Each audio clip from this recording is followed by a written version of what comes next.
Hi, I'm Nicole, and welcome to the very first episode of Stresses and Successes of a Solopreneur.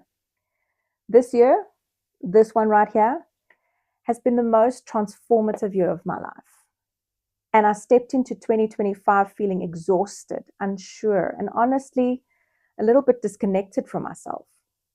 I'd been carrying years of building and mothering and teaching and surviving and pushing through. And somewhere along the line, I started to lose pieces of who I was. But something shifted this year, something big.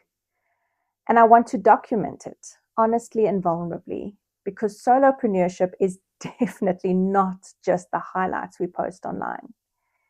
It's the late nights, the doubts, the tiny victories, the tears, the risks, the wanting to give up, and the identity shifts that no one sees. And this year changed me in ways I never expected. This was the year I properly stepped back onto the stage after a decade and realized that the performer in me was still alive. It was the year my business moved from survival mode to strategy mode, even though financially I'm still very much in recovery mode. But the shift in how I build, how I think, and how I plan has become the real turning point for me. It was the year I launched my first online course after weeks of relentless work and self-doubt. It was the year I reconnected with my faith and found a church that feels like home. And it was also a year of income dips, hard lessons, burnout moments, and rebuilding myself mentally and emotionally. It was messy and amazing. It was stressful and incredible. And it was exactly what I needed.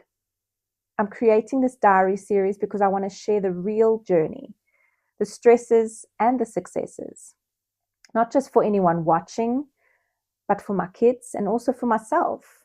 I want a record of the woman I was becoming in this season. And just to keep things light for me, I'll be posting these diary entries whenever life allows and whenever something meaningful happens. No strict schedule, just real moments as they unfold. In the next episodes, I'll dive into the defining moments of this year, stepping back into music, rebuilding my business, the creation of my online course and workshops, the income roller coaster, the faith journey, and the school vision that was born, and all the lessons that shaped me along the way. So if you're building something on your own, even if you're just curious about it, the real life of a solopreneur, I hope this reminds you that growth isn't linear and you're never too old or too stuck to reinvent yourself. This is episode 1. This is where we begin, and I'm so glad you're here.